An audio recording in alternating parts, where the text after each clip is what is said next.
That's good enough. Okay, I'm Audrey. I'm originally from Lima, Peru. And my parents brought me to the United States when I was 12 years old. 6 months after our arrival at Miami International, now you can hear me, at Miami International, we became undocumented. And that hasn't changed 15 years later. So I'm here, I tell you that because to put into context this story, which is my first major American experience here in the US, my first day of school.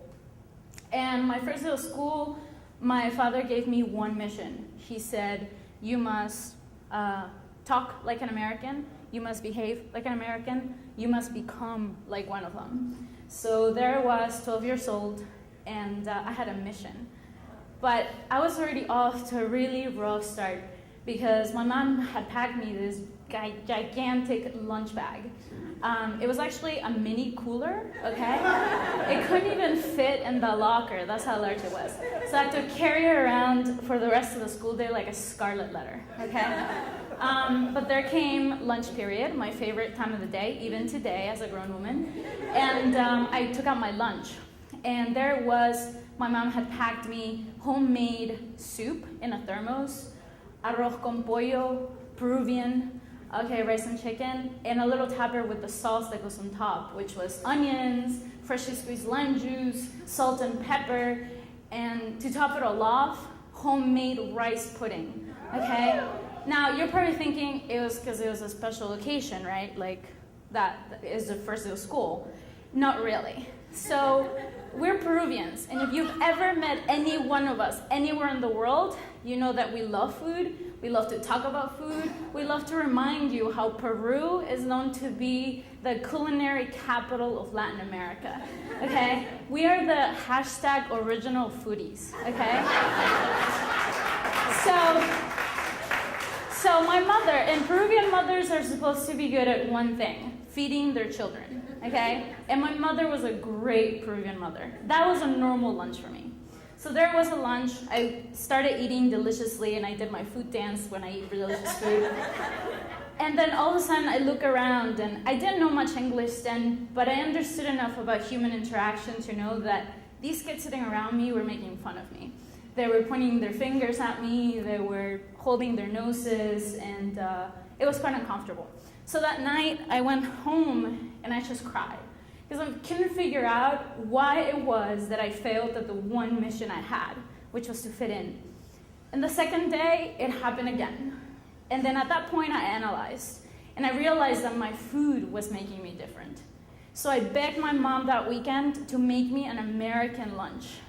And through observation those last 2 days, I had come to the conclusion that a 12-year-old comes to, that a regular American lunch was a PBJ, was a bag of goldfish, and a fruit, okay?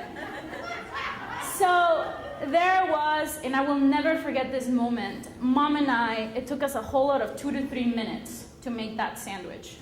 And we looked at each other, and we looked back at it, and we looked at each other again.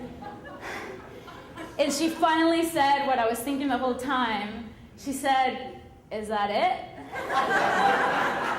No, that wasn't it. Then followed by, do you fry it? Does rice go with it? Do you put some beef? Like all these crazy ideas. As a good Peruvian mother, she was trying to make it better. She was terrified. I was ecstatic. So I went to school that Monday, and I sat with all these kids, and I took out my lunch. And for the first 5 minutes, I must have been the happiest kid in that school. But it only lasted 5 minutes, because that's how long it took me to eat the whole thing. Okay? So the whole day, there was something off. And at the end of that school day, I was sad, I was angry, I was hungry. Today we call it hangry, okay? And I was at that ultimate level, okay? And what happened then is I got on that bus and I had a full-blown 12-year-old existential crisis, Peruvian edition, okay? And I had come to the decision that I had to make this decision. I was faced with two options.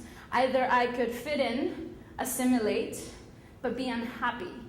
And that meant forsaking my identity and my food.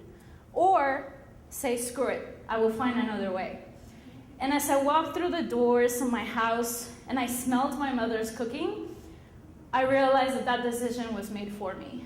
And when I told my mom, Mom, Peruvian lunch is back on the menu tomorrow, she had the biggest smile on her face. So the next day, I went back to that school, and I actually took my mini cooler and my 4-course meal, and I sat down this time with my ESL peers, okay? These are kids from Egypt and Pakistan and Mexico who, as I sat down with them, I realized that they had also mini coolers for lunch bags, and they also had 3 to 4-course meals for lunch. And as we sat there and ate deliciously, and we were all doing this food dance, I realized at that moment I made the right decision, right? Fast forward to 14 years later, last year, I was granted a special travel permission to go back home, right? And immigration allowed me. They said, we'll give you this and you can come back to the United States. And so I was back home for 18 days. And on the last few days there, one of my aunts invited me out for breakfast. But I got there too early and she was running on Latino time. So she was getting ready and she said, go ahead and snack on something and sit down, I'll be ready. So there in the center of the table was finally, after 18 days, white sliced bread, okay, and a jar of jelly, okay? And I didn't even notice, but I started making myself a PBJ sandwich. And as I frantically looked through the cabinets to find a peanut butter jar, I couldn't. And I finally yelled, Tia, ¿dónde está el peanut butter? Okay? I couldn't even find the translation for peanut butter because we don't have peanut butter. Okay? And she stuck out her head and she looked at me. And I remember that look because that was the look those kids gave me on the first day of school. And at that moment, I realized that 14 years of this assimilation process, this goal, this mission that I had succeeded. But it led me to that moment where I was finally home, but it felt like foreign soil. Thank you.